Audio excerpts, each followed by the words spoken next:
জুলাই গণ অভ্যুত্থানে সংগঠিত গণহত্যা সহ মানবতাবিরোধী অপরাধের মামলায় ক্ষমতাচ্যুত সাবেক প্রধানমন্ত্রী শেখ হাসিনা সহ ৩ আসামির রায়ের ঘোষণার দিন নির্ধারণ করা হয়েছে ১৭ নভেম্বর। এদিনকে ঘিরে নিষিদ্ধ আওয়ামী লীগ ঢাকায় শাটডাউন কর্মসূচি ঘোষণা করেছে। তবে কেউ জনগণের জানমালের ক্ষতি করতে আসলে শক্ত হাতে দমন করা হবে বলে জানিয়েছেন ডিএমপির উপ পুলিশ কমিশনার মোহাম্মদ তালেবুর। বিস্তারিত শিমুল খানের রিপোর্টে। জুলাই গণ অভ্যুত্থানে ক্ষমতাচ্যুত সাবেক প্রধানমন্ত্রী শেখ হাসিনার বিরুদ্ধে মানবতা বিরোধী অপরাধের মামলার রায় ঘিরে সর্বোচ্চ সতর্ক অবস্থায় আইনশৃঙ্খলা রক্ষাকারী বাহিনী। রাজধানী ঢাকা ও আশপাশের জেলাগুলোর সার্বিক নিরাপত্তা নিশ্চিত করতে পুলিশ ও সেনাবাহিনীর পাশাপাশি বিজিবি মোতায়েন করা হয়েছে। যদিও গত কয়েকদিন ধরে বিভিন্ন নাশকতা, বাসে অগ্নিসংযোগ ও ককটেল বিস্ফোরণের ঘটনা জনমনে আতঙ্ক ছড়িয়েছে। আগামী ১৭ নভেম্বর শেখ হাসিনার মামলার রায়ের দিন ঘিরে কার্যক্রম নিষিদ্ধ আওয়ামী লীগের নাশকতামূলক তৎপরতা প্রতিহত করতে নেওয়া হয়েছে নিরাপত্তার ছক। যদিও রায়ের আগের দিন থেকেই শাটডাউন কর্মসূচি দিয়ে রেখেছে আওয়ামী লীগ। কর্মসূচি ঘিরে ককটেল হামলা ও আগুন সন্ত্রাসের পুনরাবৃত্তি প্রতিরোধে রাজধানী জুড়ে প্রশাসনের বিশেষ নিরাপত্তা রয়েছে। জনগণের জানমালের ক্ষতি করতে আসলে শক্ত হাতে দমন করা হবে বলে জানিয়েছে ডিএমপির উপ কমিশনার মোহাম্মদ তালেবুর রহমান। ১৭ তারিখ বলতে কথা নাই, রাজধানীর আইনশৃঙ্খলা পরিস্থিতি সমুন্নত রাখা এবং নগরবাসীর জানমাল নিরাপত্তা রক্ষার জন্য আমরা সবসময় প্রস্তুত আছি এবং সেই অনুযায়ী আমাদের নিরাপত্তা পরিকল্পনাটা সাজানো থাকে। যে কোনো সময় যে কোনো পরিস্থিতিতে দ্রুত সাড়া দেওয়ার জন্য ঢাকা মেট্রোপলিটন পুলিশ তার সকল রিসোর্সেস এবং জনবল ব্যবহার করে জনগণের পাশে থাকবে। এই ক্ষেত্রে তার ব্যতিক্রম হবে না। কার্যক্রম নিষিদ্ধ কোনো দল বা সংগঠন যদি কোনো তৎপরতা চালানোর চেষ্টা করে সেটাও আমরা বিধিমোতাবেক ব্যবস্থা গ্রহণ করব। শেখ হাসিনার রায়কে ঘিরে সামাজিক যোগাযোগ মাধ্যমে ছড়ানো হচ্ছে গুজব ও বিভিন্ন কর্মসূচির নামে উস্কানিমূলক পোস্ট। শিমুল খান, মাই টিভি, ঢাকা। ২৪শে জুলাই আন্দোলনের প্রথম শহীদ রংপুর বেগম রোকেয়া বিশ্ববিদ্যালয়ের শিক্ষার্থী আবু সাঈদ হত্যার ঘটনায় মানবতা বিরোধী অপরাধের মামলার সাবেক ভিসি হাসিবুর রশিদ সহ ৩০ আসামির বিরুদ্ধে ১৪তম দিনের সাক্ষ্য গ্রহণ আজ। আন্তর্জাতিক অপরাধ ট্রাইব্যুনাল ২ এর চেয়ারম্যান বিচারপতি নজরুল ইসলাম চৌধুরীর নেতৃত্বাধীন ৩ সদস্যের বিচারিক প্যানেল এ সাক্ষ্য গ্রহণ পেশ হবে। অন্য ২ সদস্য হলেন অবসরপ্রাপ্ত জেলা ও দায়রা জজ মোহাম্মদ মঞ্জুরুল বাসিত এবং জেলা ও দায়রা জজ নূর মোহাম্মদ শাহরিয়ার কবির। এদিন নতুন একজন সাক্ষীর জবানবন্দি নেওয়ার কথা রয়েছে। তবে ১৬ নম্বর সাক্ষী পুলিশের নায়েক আবু বকর সিদ্দিকের জেরা শেষ না হয় তা সম্পন্ন করবেন আসামি পক্ষের আইনজীবীরা। গত ১৩ নভেম্বর প্রত্যক্ষদর্শী হিসেবে গত বছরের ১৬ জুলাই আবু সাঈদ হত্যাকাণ্ডের আগে পরের বর্ণনা দেন তিনি। অঞ্চলীয় আলখমস উপকূলে ২টি অভিবাসীবাহী নৌকা ডুবে ৪ জনের মৃত্যু হয়েছে। শনিবার সন্ধ্যায় এক বিবৃতিতে দেশটির রেড ক্রিসেন্ট এ তথ্য জানায়। সংগঠনটি জানায় প্রথম নৌকাটিতে ছিলেন বাংলাদেশের ২৬ জন অভিবাসী। তাদের মধ্যে ৪ জনের মরদেহ উদ্ধার করা হয়েছে। দ্বিতীয় নৌকাটিতে ৬৯ জন ছিলেন। এর মধ্যে ২ জন মিশরী এবং ৬৭ জন সুদানি নাগরিক। তাদের মধ্যে ৮ জন শিশু ছিল। তবে দুর্ঘটনা কবলিত ২ নৌকায় থাকা ৯৫ জনের মধ্যে বাকি ৯১ জনের সবাইকে জীবিত উদ্ধার করা গেছে কিনা এ বিষয়ে কোনো তথ্য এখনো জানা যায়নি। রেড ক্রিসেন্ট আরও জানায় দুর্ঘটনার খবর পাওয়া মাত্রই ঘটনাস্থলে উদ্ধারকারীর দল পাঠানো হয়। দলটি মরদেহ উদ্ধার ও জীবিতদের উদ্ধার করে চিকিৎসা সেবা প্রদান করে। ত্রয়োদশ জাতীয় সংসদ নির্বাচনকে সামনে রেখে বিভিন্ন রাজনৈতিক দলের সঙ্গে ধারাবাহিক সংলাপ শুরু করেছে নির্বাচন কমিশন। এরই ধারাবাহিকতা সংলাপের দ্বিতীয় দিনে আজ ১২টি দলের সঙ্গে বৈঠকে বসবে ইসি।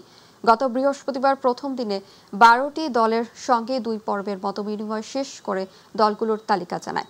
সকাল ১০টা থেকে ১২টা পর্যন্ত গণফোরাম, গণফ্রন্ট, ইসলামিক ফ্রন্ট, বাংলাদেশ ইসলামী ঐক্যজোট, বাংলাদেশ সুপ্রিম পার্টি, বিএসপি ও বাংলাদেশ জাতীয় পার্টির সংলাপ রয়েছে।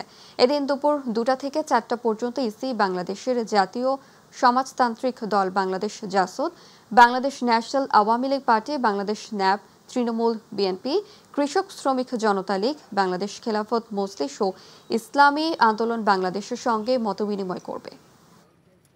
হাফ ভাড়া নিয়ে দ্বন্দ্বের জেরে বরিশালের নথুল্লাবাদ বাস স্ট্যান্ডে পরিবহন শ্রমিক ও বিএম কলেজ ছাত্রের মধ্যে সংঘর্ষের ঘটনা ঘটেছে। এই ঘটনায় উভয় পক্ষের অন্তত ২০ জন আহত হয়েছেন। শনিবার সন্ধ্যার পর এই ঘটনা ঘটে। একটি বাসে করে বরিশাল বিএম কলেজের কয়েকজন শিক্ষার্থী নথুল্লাবাদে এসেছিলেন। এ সময় অর্ধেক ভাড়াকে কেন্দ্র করে স্থানীয় পরিবহন শ্রমিকদের সাথে বাকবিতণ্ডা হয় এবং ঘটনার এক পর্যায়ে তারা সংঘর্ষে রূপ নেয়। এ সময় বিক্ষুব্ধ শিক্ষার্থীরা কয়েকটি বাস ভাঙচুর করে। বিক্ষোভের সময় শিক্ষার্থীদের নানা স্লোগান এবং টায়ার জ্বালিয়ে রাস্তায় অবরোধ করতে দেখা গেছে। ফলে বরিশাল থেকে কুয়াকাটা রুটে সব ধরনের যান চলাচল বন্ধ রয়েছে। তবে রোগীবাহী অ্যাম্বুলেন্সে ছেড়ে দিচ্ছেন শিক্ষার্থীরা।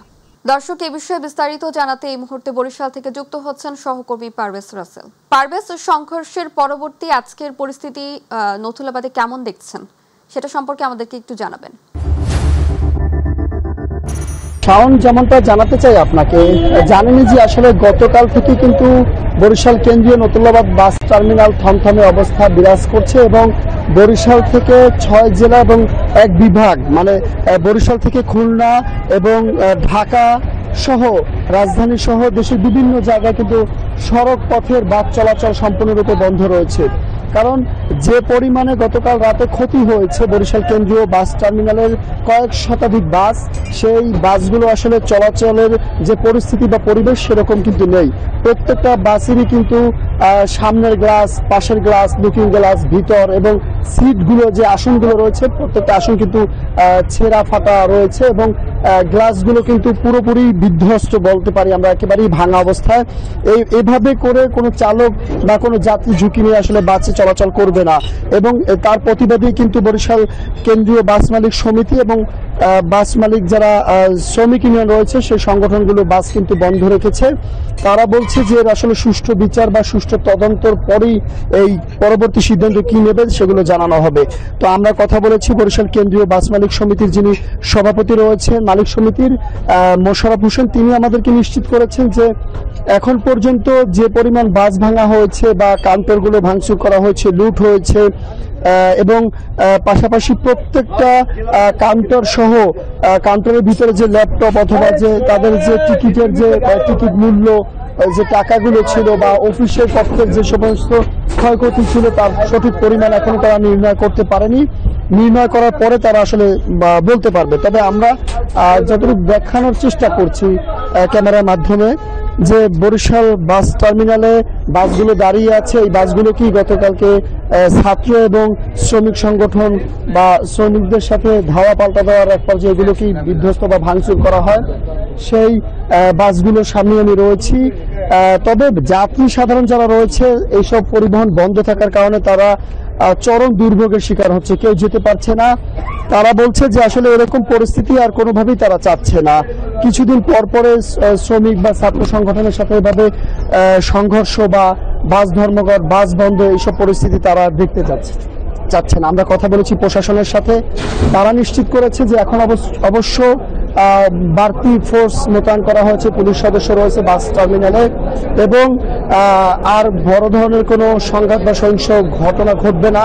তবে খুব দ্রুতই বাস মালিক পক্ষ, শ্রমিক পক্ষ এবং যারা রয়েছে শিক্ষার্থী বা শিক্ষার্থীর কর্তৃপক্ষ যারা রয়েছে বিএম কলেজের, তাদের সাথে বসা হবে এবং এর মধ্য দিয়ে একটা সমাধান হবে এমনটা কিন্তু তারা প্রত্যাশা করছে। সব মিলিয়ে যাত্রীরা আসছে, যাত্রীদের আসলে চরম দুর্ভোগ, কারণ এই মুহূর্তে অভ্যন্তরীণ সহ দূরপাল্লা রুটের সকল পরিবহন কিন্তু বন্ধ রেখেছে বাস শ্রমিক সংগঠনগুলো বা মালিক কর্তৃপক্ষ যারা রয়েছে। সব মিলিয়ে কেন্দ্রীয় নতুল্লাবাদ বাস টার্মিনালটা থমথমে অবস্থা বিরাজ করছে এবং বরিশাল থেকে সকল রুটের বাস চলাচল বন্ধ রাখা হয়েছে। কবে নাগাদ বা কখন নাগাদ এই বাস চলাচল স্বাভাবিক হবে এবং যাত্রীদের জনদুর্ভোগ থেকে মুক্তি পাবে তার সঠিক সময়টা আমাদেরকে কেউ এখন পর্যন্ত বলতে পারেনি। তো এই রয়েছে পরিস্থিতি। আমার কাছে বরিশাল থেকে বাস ধর্মঘট এবং শিক্ষার্থী এবং বাস মালিক শ্রমিকদের সংঘর্ষের যতটুকু তথ্য ছিল। শাওন, পারভেজ, আপনাকে ধন্যবাদ। দর্শক, নথুল্লাবাদের সংঘর্ষের সর্বশেষ খবর জানাচ্ছিল সহকর্মী পারভেজ রাসেল। মাদারীপুরের কালকিনির গোপালপুর এলাকায় ঢাকা বরিশাল মহাসড়কে প্রায় 20টির বেশি গাছ কেটে সড়ক অবরোধের চেষ্টা করে দুর্বৃত্তরা। ভোর 6টার দিকে এই ঘটনা ঘটে। হঠাৎ সড়ক অবরোধের কারণে মহাসড়কের উভয় পাশে প্রায় 2 কিলোমিটার জুড়ে যানজট সৃষ্টি হয়। ফলে প্রায় 4 ঘন্টা যান চলাচল সম্পূর্ণ বন্ধ থাকে।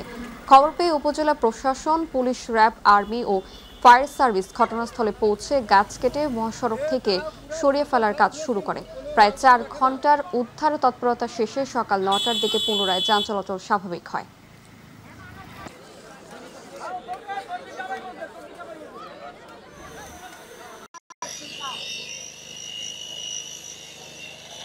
দর্শক, মাদারীপুর থেকে এই বিষয়ে আরো তথ্য জানাচ্ছেন প্রতিনিধি শেখ লিয়াকত।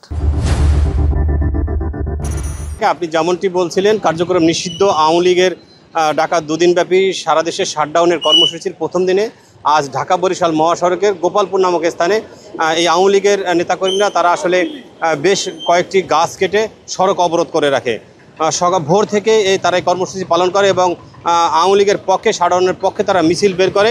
এ সময় 8-10টি ককটেল বিস্ফোরণের শব্দ শোনা যায়। আমরা কথা বলেছি স্থানীয় পুলিশ প্রশাসনের সাথে, তারা সতর্ক ছিল, তারপরও তারা আওয়ামী লীগ এই কার্যক্রম করেছে। এতে এই গাছের গুড়ি কাটার ফলে প্রায় 2 কিলোমিটার আজকে 3 ঘন্টা যাবৎ যানজট সৃষ্টি হয়ে রয়েছেন। এখানে রয়েছেন উপজেলা প্রশাসন থেকে শুরু করে ফায়ার সার্ভিস। এর পরপরই রাস্তা অবরোধ হয়ে যাওয়ার পরপরই স্থানীয় বিএনপির লোকজন এবং নেতাকর্মীরা তারা এসে ফায়ার সার্ভিসের সাথে তারা এই গাছ কাটে রাস্তা পরিষ্কার করার জন্য তারা সহযোগিতা করছে। আশা করা যায় 1-2 ঘন্টার ভিতরেই এই রাস্তা পরিষ্কার হয়ে যাবে বলে জানিয়েছেন প্রশাসন এবং স্থানীয় বিএনপির লোকজন। এই ছিল আমার কাছে ঢাকা বরিশাল মহাসড়কের সড়ক অবরোধের সর্বশেষ তথ্য। লিয়াকত, আপনাকে ধন্যবাদ। বিক্ষোভ মিছিলে হাজারো জনতার উপস্থিতি কিংবা রাজপথ বন্ধ করে ভাঙচুর, জ্বালাও পোড়াও না করলে সাধারণ দাবি আদায়ের আন্দোলনে উঠে আসে না গণমাধ্যমে। ফলে এমন অনেক ক্ষুদ্র প্রতিবাদী কর্মসূচি থেকে যায় সবার অলক্ষ্যে। আর তাই তো দিনের পর দিন যারা দাবি আদায়ে কাটিয়ে দেন রাজপথে, আজ তাদেরই বলা না বলা কথা তুলে ধরছেন জাহিদ আহমেদ বাবু তার বিশেষ প্রতিবেদনে। দেশের বিভিন্ন শ্রেণী ও পেশার মানুষের দাবি আদায়ের অন্যতম কেন্দ্রস্থল রাজধানীর জাতীয় প্রেস ক্লাব। কিন্তু অধিকার আদায়ের সেই তীর্থস্থানটি এখন যেন পরিণত হয়েছে মানবতার জীবনযাপনের কেন্দ্রস্থলে, যেখানে এক টুকরো আশাকাঙ্ক্ষা কিংবা এক টুকরো স্বপ্ন পূরণে তারা দিনের পর দিন, এমনকি মাসের পর মাস সড়কের পাশে এভাবেই শুয়ে বসে পার করছেন অধিকার আদায়ের প্রশ্নে।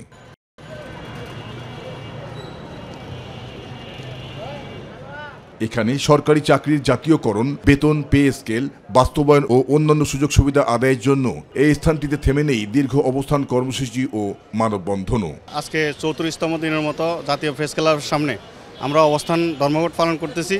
আমাদের দাবি, আমাদের বেতন ভাতার ব্যবস্থা করে দিলে আমরা চলে যাব, আর যদি বেতন ভাতার ব্যবস্থা না করে তাহলে আমাদের এই আন্দোলন অব্যাহত থাকবে। যতদিন পর্যন্ত দাবি আদায় না হবে আমাদের এটাই বাড়ি, এটাই ঘর, এটাই সব। চলতি মাসের 9 তারিখ থেকে আমরা লাগাতার অবস্থান কর্মসূচিতে বাধ্য হই। যতদিন নাগাদ আমাদের জাতীয়করণ ফিরিয়ে না দেওয়া হবে ততদিন পর্যন্ত আমরা এই লাগাতার অবস্থান কর্মসূচি অব্যাহত রাখব।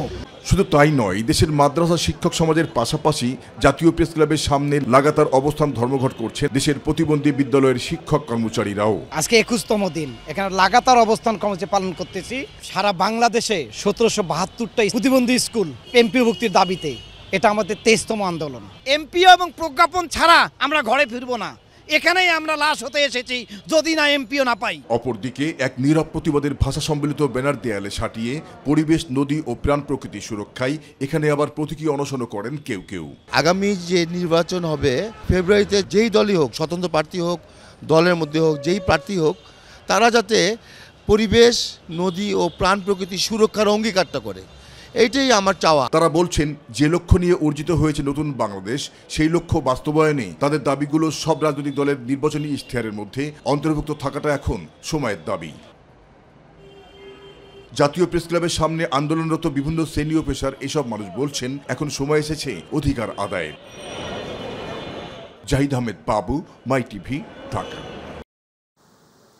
ফেনীর দেয়ানগঞ্জে 25 বছরের সঞ্চিত ময়লার স্তূপ আজ পরিণত হয়েছে গুরুতর স্বাস্থ্য ঝুঁকির উৎসে। দুর্গন্ধ, ধোঁয়া ও দূষণে নাজেহাল 4 গ্রামের মানুষ। শ্বাসকষ্ট থেকে শিশু মৃত্যু বিপর্যয় ঘটাচ্ছে প্রতিদিন। স্থায়ী সমাধানের দাবিতে এলাকাবাসীর একটাই আহ্বান, ঘনবসতিতে নয়, ময়লার স্থানান্তর এখনই। প্রতিনিধি আমিন চৌধুরীর পাঠানো তথ্যচিত্রে বিস্তারিত জানাচ্ছেন জুবা রহমান। এ যেন এক ময়লার পাহাড়। দীর্ঘ ২৫ বছরেরও বেশি সময় ধরে ফেনীর দেওয়ানগঞ্জ এলাকায় জমে উঠেছে পৌরসভার ময়লার স্তূপ। এতে ক্ষতিগ্রস্ত হচ্ছে পরিবেশ, বিপন্ন হচ্ছে আশপাশের হাজারো মানুষের জীবনযাপন। ফেনী শহরের সমস্ত ময়লা বছরের পর বছর ধরে ফেলা হচ্ছে এখানেই। আমতলী, ধর্মপুর, দেবীপুর ও ছাড়িপুর এলাকার মানুষ প্রতিদিন সহ্য করছেন দুর্গন্ধ, ধোঁয়া ও দূষিত বায়ুর যন্ত্রণা। এলাকাবাসীর অভিযোগ, এখানে বসবাসকারীদের মধ্যে শ্বাসকষ্ট, অ্যালার্জি, শিশু মৃত্যু ও পানিবাহিত রোগ এখন নিত্যসঙ্গী। তাদের দাবি, অনেক আগে থেকেই ছড়াচ্ছে এই দুর্গন্ধ।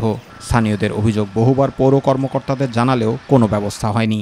আমরা কিন্তু অনেক লাঞ্ছনা ভোগ করতেছি এবং অনেকে এটা দুর্গন্ধে ক্লান্ত হয়ে যেতেছে। আমরা তো বহুবার বলি আমরা বহুবার কোনো লাভ নাই। যতবার বলি কেউ আসেও না, দিকেও না, সংস্কারও করে।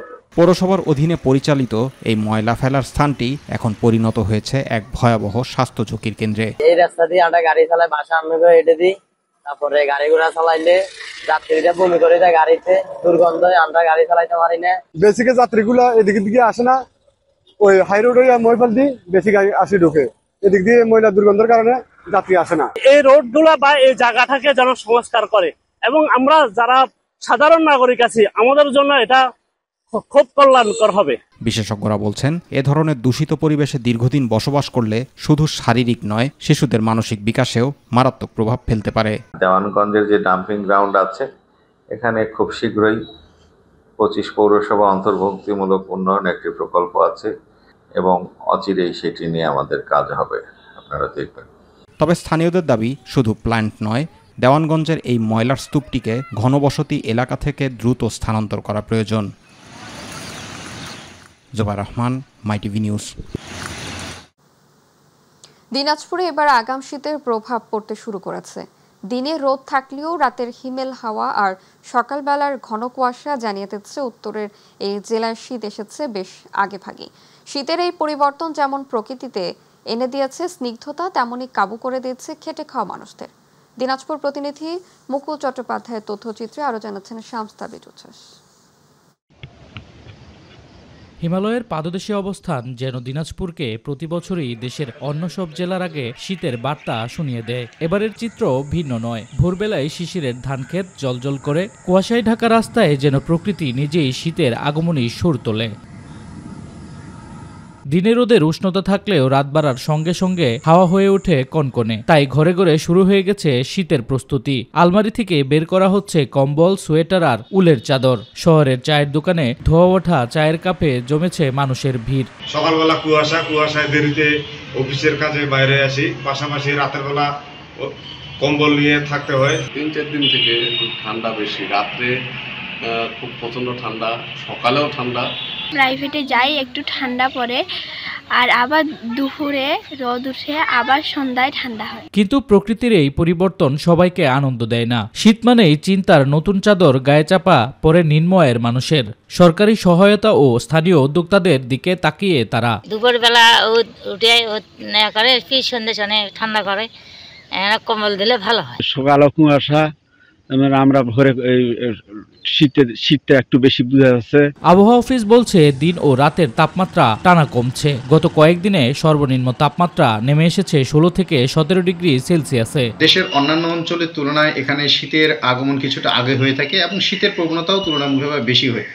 সেই ধারাবাহিকতা দেখা যাচ্ছে যে বর্তমানে উত্তরের যে হিমেল বায়ুপ্রবাহ সেটি এই অঞ্চলে সক্রিয় রয়েছে, যার ফলে মৃদু শীতের যে অনুভূতি সেটি বিরাজমান রয়েছে। দিনাজপুরের আগাম শীতের এই করানারা যেন প্রকৃতির নীরব ভাষায় বলা এক বার্তা। ঋতু বদলায় কিন্তু মানুষের দৈনন্দিন সংগ্রাম একই থাকে। তাই এই সময়ে শুধু প্রকৃতি উপভোগ নয়, দরকার সমাজের প্রতি আরও মানবিক দায়িত্ববোধ। শামস তাবরিজ উচ্ছ্বাস, মাইটিভি নিউজ ডেস্ক। এবারে গ্রাম বাংলার খবর।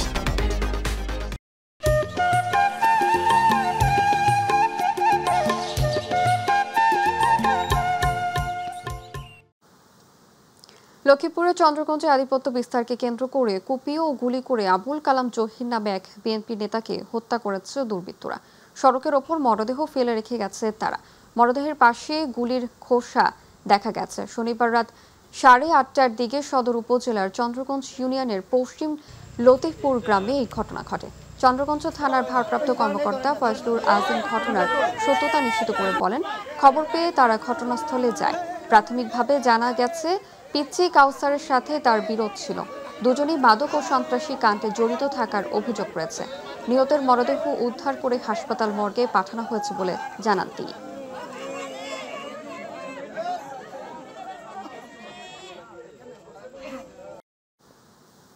জুলাই বিপ্লবোত্তর পরিস্থিতি ও আমাদের করণীয় শীর্ষক আলোচনা সভা যশোরে অনুষ্ঠিত হয়েছে। আজ বিকেলে জেলা পরিষদ মিলনায়তনে প্রাচ্য সংঘ আয়োজিত আলোচনা সভায় প্রধান বক্তা হিসেবে উপস্থিত ছিলেন দৈনিক আমার দেশ পত্রিকার সম্পাদক ডক্টর মাহমুদুর রহমান। প্রাচ্য সংঘের সুপ্রিম কাউন্সিলর সদস্য আক্তার ইকবাল টিয়ার সভাপতিত্বে আরও উপস্থিত ছিলেন যশোর বিজ্ঞান ও প্রযুক্তি বিশ্ববিদ্যালয়ের উপাচার্য অধ্যাপক ডক্টর মোহাম্মদ আব্দুল মজিদ, জাতীয় প্রেস ক্লাবের সাবেক সাধারণ সম্পাদক ও গণমাধ্যম সংস্কার কমিশনের সদস্য সৈয়দ আবদাল আহমেদ, লেখক, গবেষক ও অ্যাক্টিভিস্ট বেনজির খান।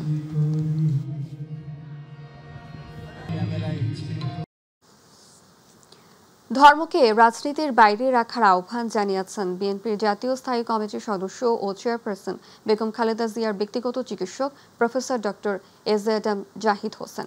শনিবার দিনাজপুর শিশু একাডেমি মিলনায়তনে জেলা বিএনপির আয়োজিত জরুরি সভায় তিনি বলেন, কোনো মার্কায় সিল দিলে বেহেস্তে যাওয়া যাবে না। বেহেস্তে দোজখের সিদ্ধান্ত হবে কেবল আমলের ভিত্তিতে। তিনি অভিযোগ করেন, ভোটের মাঠে কিছু রাজনৈতিক শক্তি বিশেষ মার্কায় ভোট দিলে জান্নাতে যাওয়ার টিকিট মিলবে, এমন বিভ্রান্তিকর প্রচারণা চালাচ্ছে।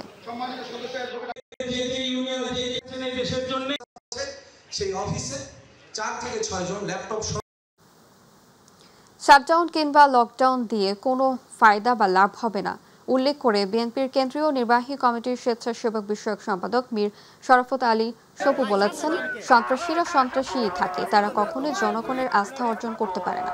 জনগণ এখন অধীর আগ্রহে বসে আছে, তারা নির্বাচন চায়, ভোট দিতে চায়। শনিবার রাঠিখাল, কবুতর খোলা ও ভাগরকুলে বিএনপির 31 দফার লিফলেট বিতরণ শেষে সাংবাদিকদের সঙ্গে আলাপকালে তিনি এই মন্তব্য করেন। তিনি আরও বলেন, জনগণ শান্তিপূর্ণ নির্বাচন চায়।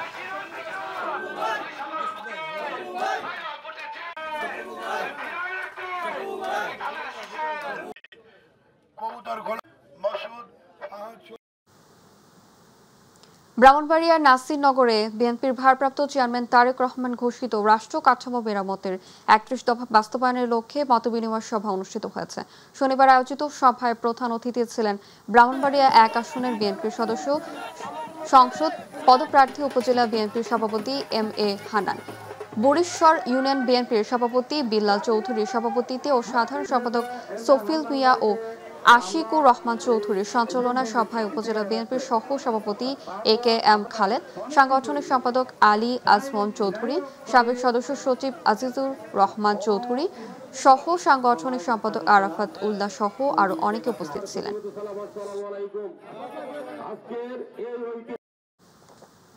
বিএনপির ভারপ্রাপ্ত চেয়ারম্যান তারেক রহমানের রাষ্ট্র কাঠামো মেরামতের 31 দফা বাস্তবায়নের লক্ষ্যে কুষ্টিয়ার বীরপুরে আলোচনা সভা হয়েছে।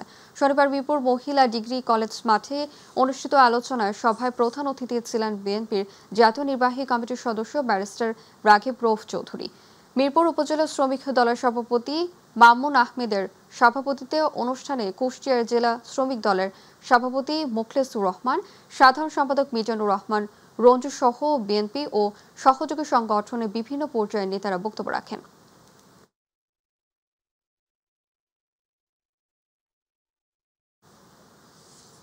বিএনপির চেয়ারপারসন ও উপদেষ্টা খন্দকার আব্দুল মুত্তাদির বলেছেন, সমৃদ্ধ সিলেট গড়তে তিনি প্রতিশ্রুতিবদ্ধ।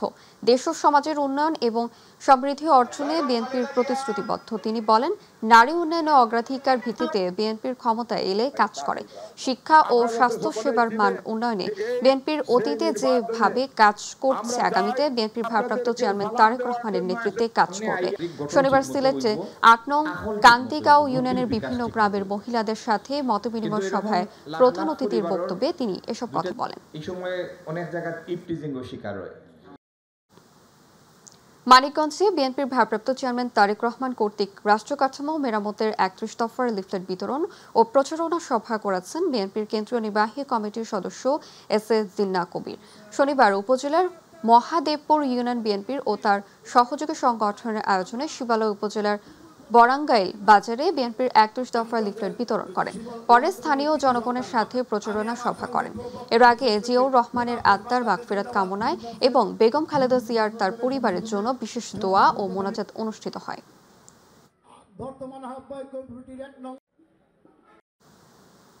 রাষ্ট্র কাঠামো মেরামতের ৩১ দফার ঘরে ঘরে পৌঁছে দিতে এবং টাঙ্গাইল ৩ ঘাটাল সংসদীয় আসনের পৌরসভার ৯ নং ওয়ার্ড উঠান বৈঠক অনুষ্ঠিত হয়েছে। পৌর ৯ নং ওয়ার্ডের বিএনপি সভাপতি আজহারের সভাপতিত্বে ওয়ার্ড বিএনপির সাধারণ সম্পাদক মোহাম্মদ আলী সঞ্চালনায় অনুষ্ঠানে প্রধান অতিথি হিসেবে বক্তব্য রাখেন বিএনপির মনোনীত প্রার্থী এস.এম. ওবায়দুল হক নাসির। বক্তব্য রাখেন ঘাটাইল উপজেলার বিএনপির সাধারণ সম্পাদক বিল্লাল হোসেন, পৌর বিএনপির সভাপতি আব্দুল বাসেত করিম, সাধারণ সম্পাদক আনোয়ার হোসেন হেলাল সহ বিএনপির নেতৃবৃন্দ।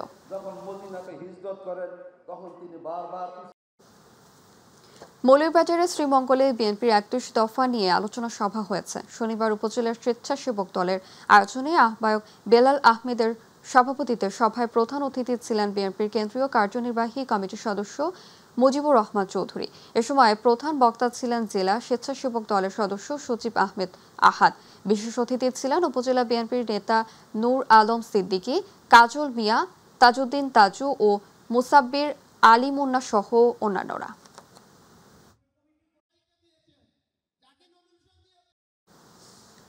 আসন্ন জাতীয় সংসদ নির্বাচনকে কেন্দ্র করে নির্বাচনী প্রচারণার অংশ হিসেবে ভোটের মাঠে এনসিপির শীর্ষক নির্বাচনী জনসভা করেছে সাদুল্লাপুর উপজেলা জাতীয় নাগরিক পার্টি। শনিবার সাদুল্লাপুর উপজেলা শাখা ভোটের মাঠে এনসিপির শীর্ষক নির্বাচনী জনসভাটির আয়োজন করে।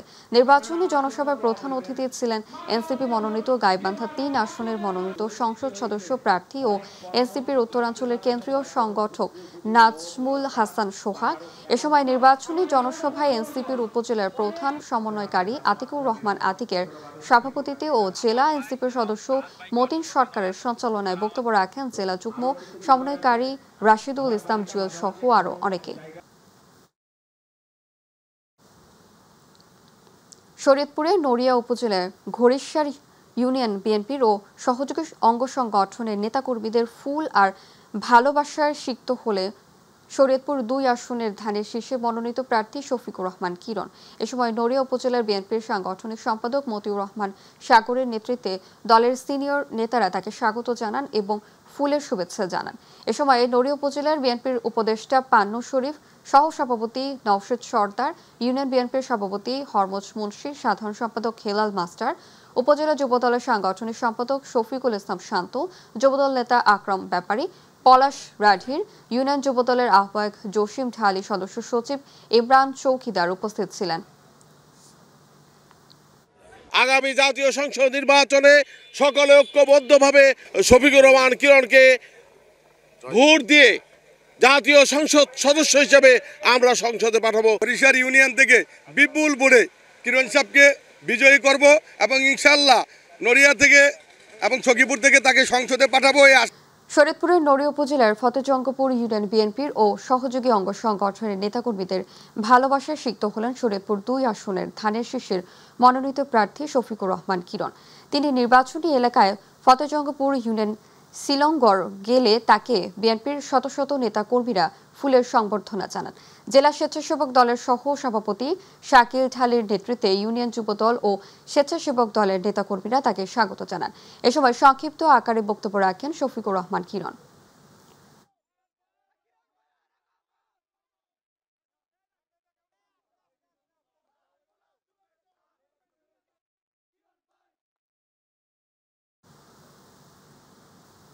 রাজধানীর তুরাগের রাজবাড়ী এলাকার মৃত আলম মিয়ার পেয়ে আনিকাকে বিয়ের প্রলোভনে একাধিকবার ধর্ষণের অভিযোগ উঠেছে আরিফুর রহমান অভির বিরুদ্ধে। বাসা খালি পেয়ে আবারও ধর্ষণ করতে আসতে মেয়ের চিৎকারে ছুটে আসেন এলাকাবাসী। ধর্ষককে নিয়ে তুরাগ থানায় মামলা করতে যান মেয়ের মা সহ স্থানীয়রা। তবে এলাকাবাসীর অভিযোগ, পুলিশ মামলা না নিয়ে সমঝোতার কথা বলছে। ইতিমধ্যে মেয়ের চাচাকে গ্রেপ্তার করে জেল হাজতে পাঠানো হয়েছে বলে জানান ভুক্তভোগীর পরিবার।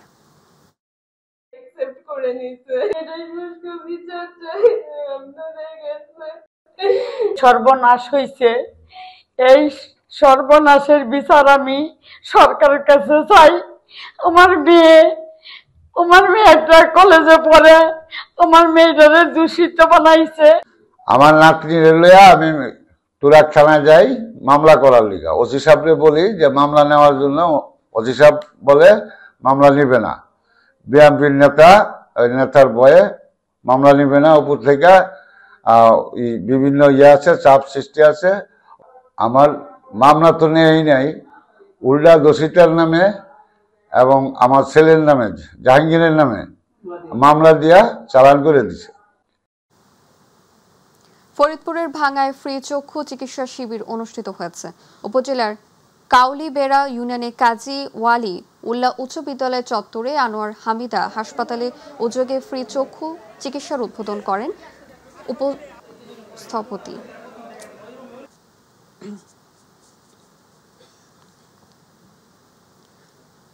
ফরিদপুরের ভাঙ্গায় ফ্রি চক্ষু চিকিৎসা শিবির অনুষ্ঠিত হয়েছে। উপজেলার কাউলিবেড়া ইউনিয়নের কাজী ওয়ালি উল্লাহ উচ্চ বিদ্যালয় চত্বরে আনোয়ার হামিদা হাসপাতালের উদ্যোগে ফ্রি চক্ষু চিকিৎসার উদ্বোধন করেন স্থপতি মুজাহিদ বেগ। দিনব্যাপী এই ক্যাম্পে বিনামূল্যে 1.5 সহস্রাধিক চক্ষু রোগের চিকিৎসা, ছানি অপারেশন সহ চক্ষু রোগের চিকিৎসা সেবা প্রদান করা হয়। আলামিনের সার্বিক তত্ত্বাবধানে রাসেল মোল্লা, সাগর বেগম সহ স্থানীয় গণ্যমান্য ব্যক্তিবৃন্দ উপস্থিত ছিলেন। টাঙ্গাইলের ঘাটাইল হিফজুল কোরআন প্রতিযোগিতা অনুষ্ঠিত হয়েছে। উপজেলা হিফাজুল কোরআন ফাউন্ডেশন বাংলাদেশের আয়োজনে আল জামিয়াতুল কওমি হাজী আলী আকবর মাদ্রাসার প্রতিযোগিতা শেষে সনদ ও পুরস্কার বিতরণ করা হয়। হাফেজ কারি আশরাফ আলীর সভাপতিত্বে প্রধান অতিথি ছিলেন বীর মুক্তিযোদ্ধা ইঞ্জিনিয়ার শেখ আব্দুল রাজ্জাক। বিশেষ অতিথি ছিলেন বীর মুক্তিযোদ্ধা শেখ আব্দুল সাত্তার এবং টাঙ্গাইল পৌরসভার প্রধান নির্বাহী কর্মকর্তা আনিসুর রহমান।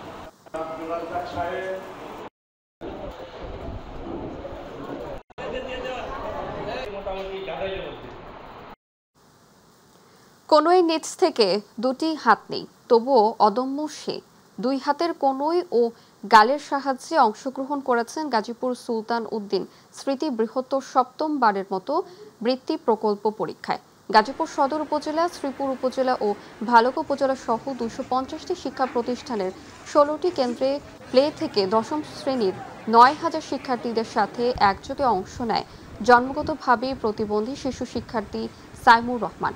শ্রীপুর উপজেলার জৈনা বাজার আব্দুল আওয়াল বিশ্ববিদ্যালয়ের বৃত্তি পরীক্ষা কেন্দ্রে গেলে দেখা মেলে মেধাবী এই শিক্ষার্থীর অন্য পরীক্ষার্থীদের মতো স্বাভাবিকভাবে লিখছেন 4র্থ শ্রেণীর এই শিক্ষার্থী।